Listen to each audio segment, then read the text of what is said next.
हम लोग डिस्कस कर रहे हैं इंस्टॉलमेंट स्कीम के ऊपर, एग्जाम्पल नंबर 16, और हमारा क्वेश्चन है the cash down price of a table is 1000 rupees. What is cash down price?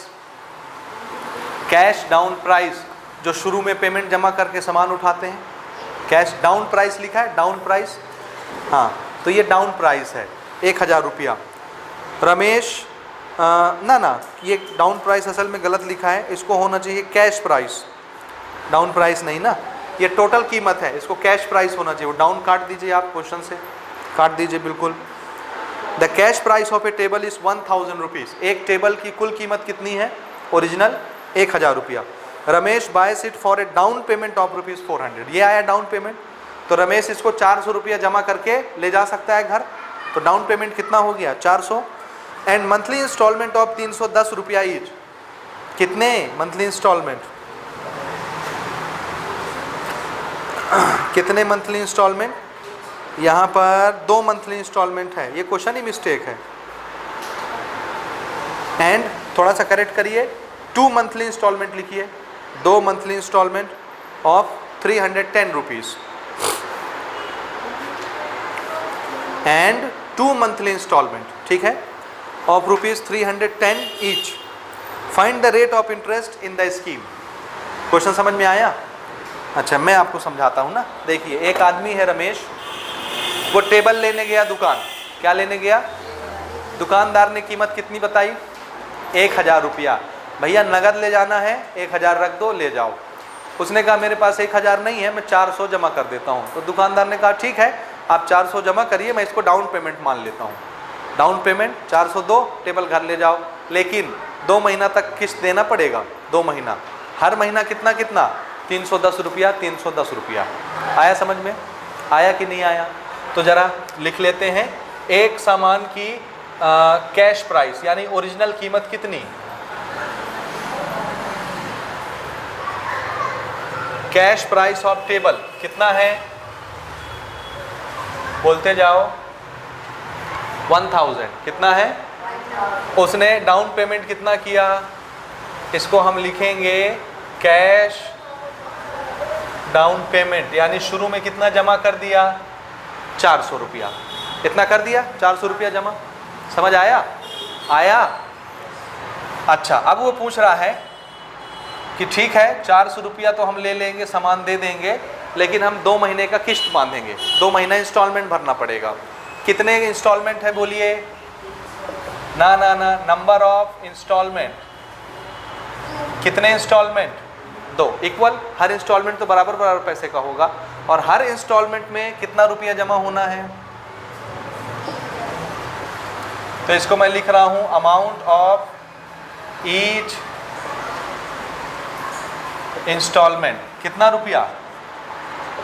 310 रुपया हर इंस्टॉलमेंट में जाएगा, और जाना कै ठो इंस्टॉलमेंट है? 2 ठो। समझ आया? आया? तो थोड़ा सा ये बताइए, देखिए क्वेश्चन क्या है।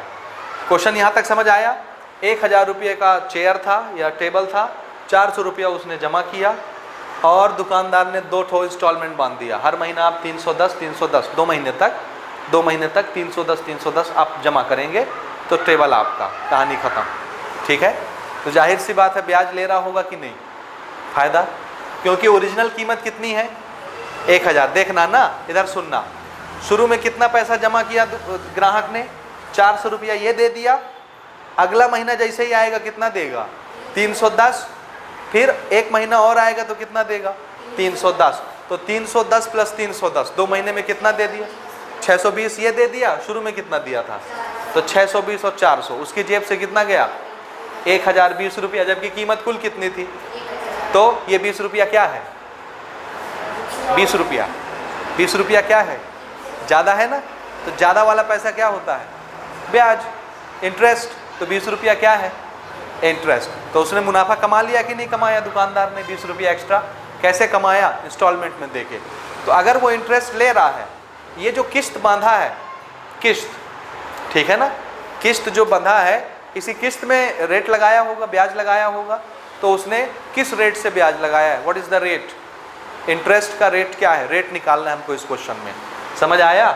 बोलिए, आया कि नहीं आया? पक्का? अब इसको बनाने का तरीका सुनिए। हम लोग ना इसमें फॉर्मूला यूज क्या करेंगे, ध्यान से सुनिए ना। हमको क्या निकालना है, ये निकालना है रेट ऑफ इंटरेस्ट। क्या क्या निकालना है? Rate of interest. हम लोग यहाँ पर फॉर्मूला यूज करेंगे सिंपल इंटरेस्ट वाला। इंटरेस्ट का फॉर्मूला क्या होता है?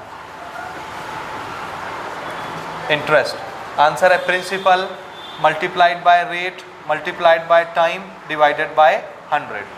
अब ये आप याद रखेंगे, ध्यान से सुनिए। अगर टाइम पीरियड महीने में चल रहा है तो आप टाइम क्या लिखेंगे? महीना आउट ऑफ 12 महीना।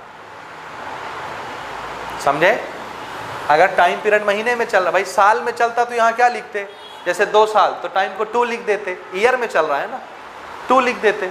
लेकिन अगर महीने में चल रहा है 1 महीना 2 महीना 4 महीना 6 महीना तो क्या लिखेंगे? मंथ आउट ऑफ 12 महीना। तो डिवाइडेड बाय 12 भी आ जाएगा टाइम में। समझ आया या नहीं आया? आया ना? तो ये फॉर्मूला हम लोग यहाँ पर यूज करेंगे। ये अगर मंथ में काम कर रहे हैं तो टाइम डिवाइडेड बाय क्या हो जाएगा? 12। समझ में आया? बोलिए। अब इसमें ना हमको क्या क्या चाहिए, हमको क्या निकालना है?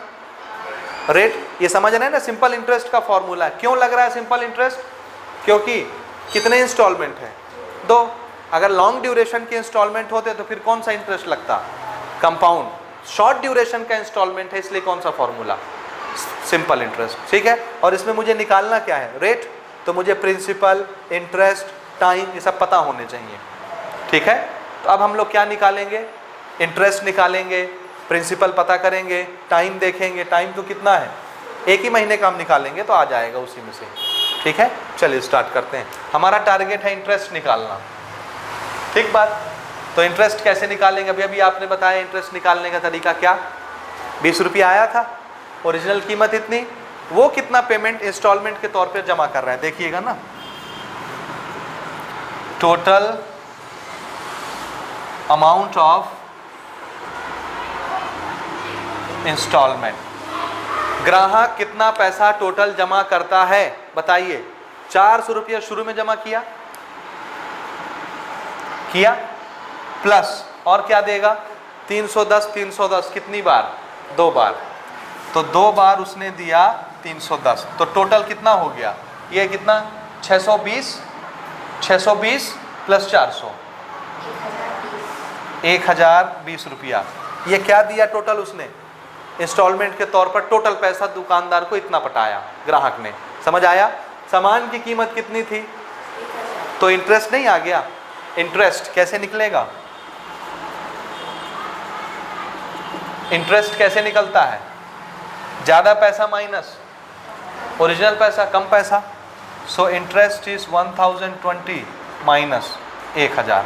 तो कै रुपया का इंटरेस्ट मिला? तो ये पहली चीज़ हमको पता चल गई। देखिए ये चीज़ पता चल गई। हमको क्या निकालना है? तो मुझे प्रिंसिपल भी चाहिए, टाइम भी चाहिए। इंटरेस्ट मैंने निकाल लिया 20 रुपया। अब मुझे क्या चाहिए? प्रिंसिपल। और प्रिंसिपल ना हम 1 महीने का निकालेंगे, टोटल प्रिंसिपल। अब इसी में स्टूडेंट फंसता है, प्रिंसिपल क्या चीज़ है? ठीक है। तो याद रखिएगा, प्रिंसिपल वो पैसा है जिसमें ब्याज नहीं लगना चाहिए। बिना ब्याज वाला पैसा क्या कहलाता है? प्रिंसिपल कहलाता है। समझ आया? अब इसको समझिएगा थोड़ा सा ना। देखिए सामान की कुल कीमत कितनी? 1000 रुपया। ये जो मेथड मैं बता रहा हूँ, अगर आप इस मेथड को समझ गए तो आप देखेंगे आपके बुक में डिफरेंट मेथड से बनाया रहा है क्वेश्चन। और अगर ये मेथड आप समझ गए तो इस मेथड से जितने क्वेश्चन होंगे एग्जाम्पल के, एक्सरसाइज के, सब आप इसी मेथड से बना लेंगे। सारे क्वेश्चन इसी मेथड से बनेंगे। समझ आया? अगर ये समझ गए आप तो। इसलिए ध्यान से समझिएगा। सामान की ओरिजिनल कीमत कितनी? इस 1000 में कोई ब्याज है क्या? बिना ब्याज का 1000 का है ना। अगर मैं नगद खरीदता तो 1000 का पड़ता मेरे को, लेकिन अगर मैं किस्त में खरीद रहा हूं तो कितने का पड़ रहा है? इतना ही पड़ रहा है ना। 400 शुरू में, 310 2 बार, तो 1020 का पड़ रहा है। यानी 20 रुपये मुझे ज़्यादा देना पड़ रहा है। तो बिना ब्याज का पैसा कौन है? ये है। इसमें से 400 रुपया मैंने शुरू में जमा किया, जमा कर दिया। ये जो पैसा 400 रुपया मैं दे रहा हूँ, इस 400 पर कोई ब्याज लगा क्या? नहीं लगा। कोई ब्याज लगा क्या? नहीं लगा ना, ये बिना ब्याज का पैसा था जो मैंने शुरू में जमा किया। तो अब बताइए कीमत इतना तो मैं दे चुका, कितना पैसा बचा बिना ब्याज का? 400 मैंने दे दिया, 1000 का था तो कितना पैसा बचा? 600 रुपया। ये 600 रुपया जो बचा इसमें कोई ब्याज है क्या? बिना ब्याज का है, तो ये प्रिंसिपल माना जाएगा, फर्स्ट प्रिंसिपल। क्या होगा ये? First principle. तो देखिए ना हम प्रिंसिपल कैसे निकालेंगे। फर्स्ट प्रिंसिपल कितना, कैसे निकालते हैं फर्स्ट प्रिंसिपल? ध्यान से सुनिए, कैश प्राइस से किसको माइनस करना है? Down payment. याद रहेगा, कैश प्राइस से डाउन पेमेंट माइनस करोगे क्या मिल जाएगा? First principle. मैं शॉर्टकट में यहाँ लिख देता हूँ, कैश प्राइस से डाउन पेमेंट माइनस करना है। ये है 1000 रुपया माइनस 400, कितना मिल गया? याद रखिएगा ये बिना ब्याज का पैसा है इसलिए इसको प्रिंसिपल बोल रहे हैं, अदरवाइज अमाउंट बोलते अगर ब्याज लग जाता तो। समझ आया? अब कितना बचा है बोलो? 400 मैंने पटा दिया है, कुल कितना बचा है उसका सामान का पैसा? 600। जैसे ही अगला महीना आएगा मुझको पहला किस्त देना पड़ेगा। वो जो किस्त बांधा है मेरे ऊपर, इसमें ब्याज जुड़ा है कि नहीं जुड़ा? जुड़ा है ना। अभी मेरे सर पे कर्जा कितने का है? 600 रुपये का, क्योंकि मैं 400 पटा चुका हूँ, 600 बचा है। जैसे ही अगला महीना लगेगा मुझे 310 देना पड़ेगा, पहला इंस्टॉलमेंट। इस 310 में ब्याज जुड़ा है कि नहीं? तो जोड़ के ही इंस्टॉलमेंट बनाता है ना, इसमें ब्याज जुड़ा है तो ब्याज वाला पैसा माइनस कर दीजिए। पहले महीने की बात हो रही है, हम पहले महीने इतना और देंगे उसको अब किस्त के तौर पर। तो 600 बचा था, 600 में हमने कितना पटा दिया? 310 दिया ना, 600 कुल बचा है। भाई देखो शुरू से 400 रुपये मैं दे चुका पहले, तो कितना पैसा बचा बिना ब्याज का? 600। उसको मैंने फर्स्ट प्रिंसिपल मान लिया, तो 600 बचा। अब 600 में पहला किस्त मैं 310 का जमा करूंगा, 310 में इंटरेस्ट जुड़ा है कि नहीं? तो ये ब्याज वाला पैसा है। तो 600 रुपया कुल बचा है, उसमें से ब्याज वाला पैसा हटा दो, यानी 310 हटा दो। तो 600 में 310 हटा दीजिए, कितना बचा? 290 रुपया। कितना बचा? तो मेरे सर पे कर्ज कितने का है? सिर्फ 290 का। लेकिन अगले महीना फिर मैं कितना पटाऊंगा, जबकि बचा कितना है? 290 ही बचा है। मुझे 290 देना चाहिए कायदे से, है ना? कायदे से इतना ही देना चाहिए ना, 290 या 280। हाँ 290 देना चाहिए, लेकिन फिर मैं कितना दूंगा अगले महीना? 310 रुपया दूंगा। समझ में आया कि नहीं आया? तो ये जो 290 आया, ये 290 बिना ब्याज का है कि ब्याज वाला है? बिना ब्याज, क्योंकि ब्याज के साथ मैं कितना दूंगा अगले महीना? 310। नहीं समझे? हाँ हाँ हाँ हाँ हाँ, फिर से सुनिए, ध्यान से सुनिएगा। ओरिजिनल कीमत कितनी? 1000। मैं शुरू में कितना जमा कर दिया? 400 उसको दे दिया, तो मेरे सर पे कर्जा कितना है? 600। टोटल मेरे हिसाब से तो 600 बचा कीमत। इस 600 में कोई ब्याज लगा है क्या? नहीं लगा, इसलिए ये 600 मेरे लिए क्या है? प्रिंसिपल, पहला प्रिंसिपल। तो मेरे हिसाब से बिना ब्याज वाला पैसा कौन है? 600 रुपया, पहला प्रिंसिपल। समझ आया? लेकिन जैसे ही अगला महीना आएगा मुझको कितना रुपया देना पड़ेगा? पहला किस्त 300। और इस 310 में ब्याज जुड़ा है कि नहीं जुड़ा? क्योंकि ये इंस्टॉलमेंट वाला पैसा है और वो इंस्टॉलमेंट ब्याज लगा के ही बनाया है, इसमें ब्याज है। मेरा कर्जा सिर्फ 600 रुपया बचा है, उसमें मैंने 310 रुपया पटा दिया। पटाया तो ब्याज के साथ पटाया ना, 310 में ब्याज है, तो 600 में 310 ब्याज वाला हटा दो, तो जो बचेगा फिर बिना ब्याज का बचेगा। तो 600 रुपया में 310 रुपया ब्याज वाला माइनस करो, 290। तो 290 बिना ब्याज का है कि ब्याज वाला है? बिना ब्याज का, क्योंकि अब इसमें ब्याज लगेगा तो फिर कितना देना पड़ेगा अगले महीना? बचा तो 290 है ना, लेकिन मैं कितना पटा रहा हूँ नेक्स्ट मंथ? 310। तो ये जो 310 पटा रहा हूँ इसमें फिर इंटरेस्ट जुड़ा है, जबकि 290 कुल बचा था। तो 290 और क्या मिल गया? बिना ब्याज का पैसा। समझ आया? बिना ब्याज का पैसा। तो पहला बिना ब्याज का पैसा 600, पहला प्रिंसिपल। दूसरा बिना ब्याज का पैसा 290, तो उसको सेकंड प्रिंसिपल मानेंगे। लेकिन वो 290 कैसे आया? तो आंसर है ये क्या है? First principal. फर्स्ट प्रिंसिपल में हमने क्या घटाया? First instalment. तो जो बचा वो क्या बन गया? Second principal. समझ रहे हैं?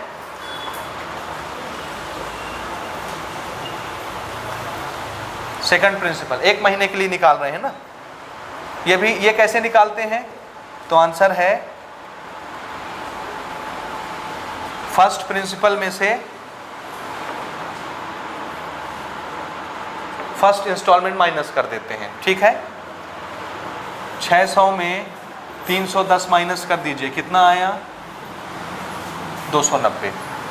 ये समझ आया? तो ये हुआ एक प्रिंसिपल, ये हुआ दूसरा प्रिंसिपल। एक महीने की बात चल रही है ना, क्योंकि अभी हम सिर्फ 310 पटाए हैं, तो पहले महीने की बात चल रही है। तो पहले महीने के लिए टोटल प्रिंसिपल कितना हो गया? 600 और 290, तो टोटल प्रिंसिपल फॉर 1 मंथ।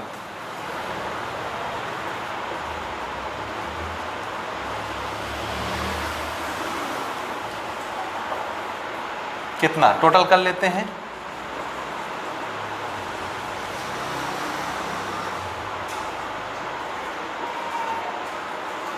890 रुपया। समझ आया? ये एक महीने का प्रिंसिपल निकला और यहाँ हमको प्रिंसिपल एक महीने का ही चाहिए, तो ये चीज़ निकल गई कि नहीं निकली? निकल गया ना। अब बोलिए मेरे पास क्या क्या है? इंटरेस्ट है, प्रिंसिपल आ गया एक महीने का टोटल। कैसे निकाले समझ में आया? यही बस यही स्टूडेंट फंसता है, तो ये आपको याद रखना है कैसे निकालना है। फर्स्ट प्रिंसिपल कैसे निकलता है? कैश प्राइस में डाउन पेमेंट माइनस करने से निकलता है first principal. Second principal, first principal जो आया उसमें पहला इंस्टॉलमेंट हटा दीजिए, सेकंड प्रिंसिपल। तो टोटल प्रिंसिपल एक महीने के लिए कितना हो गया? दोनों को जोड़ दीजिए। समझ आया? दोनों प्रिंसिपल जुड़ गए तो एक महीने का प्रिंसिपल बन गया। अब इंटरेस्ट हमारे पास है 20 रुपया, प्रिंसिपल हमने निकाल लिया 890 रुपया। टाइम कितना ले रहे हैं? एक महीने की बात कर रहे हैं, एक ही महीने का प्रिंसिपल निकालें तो टाइम को एक महीना रखेंगे, रेट निकल जाएगा। समझ आया? वैल्यू पुट करते हैं सब में अब, ठीक है। Putting the values.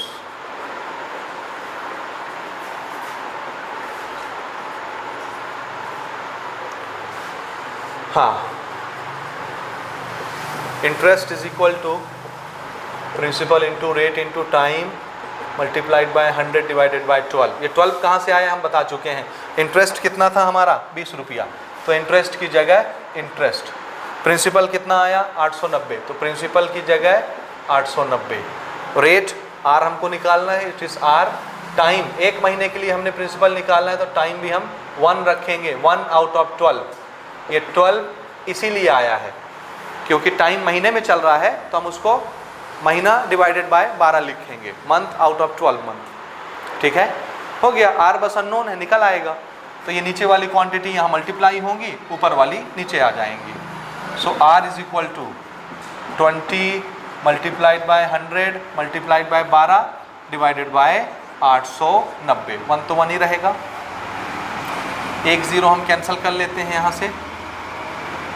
ठीक है, 89 किससे कैंसिल होता है? हाँ, 89 किसी से कैंसिल होता है क्या? 89 देखिए, 89 किसी से कैंसिल होता है क्या?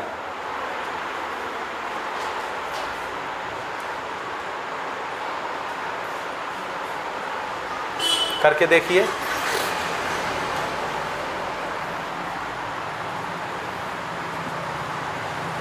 तो ये क्या बचा? This is 2 multiplied by 100 multiplied by 12 divided bye 89।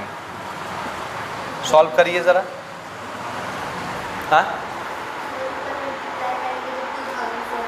2400 divided by 89। 89 cancel होता है किसी से?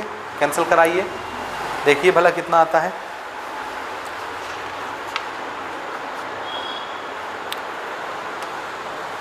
2400 डिवाइडेड बाई 89, डिवाइड ही कर लो फिर, हो गया सीधे। अगर नहीं कैंसिल होता तो डिवाइड कर लो। ठीक है, ऊपर कितना बोला बिटिया आपने, कितना आया? हाँ, ये तो हो गया 12 दूनी 24, 2400 डिवाइडेड बाय 89। अब इसको आपको सॉल्व करना है और ये आपको रेट दे देगा। ठीक है ना, करिए, आपका काम है ये। दिस इज 26.97 अप्रॉक्सीमेट आएगा, 26.97। इतना परसेंट रेट उन्होंने लगाया है 2 महीना के लिए। ठीक है, ठीक है, ये आ जाएगा भाई ना, करके देखिए। तो मेथड समझ आया आपको कैसे बनाना है? इसी मेथड से हम सारे क्वेश्चंस बनाएंगे।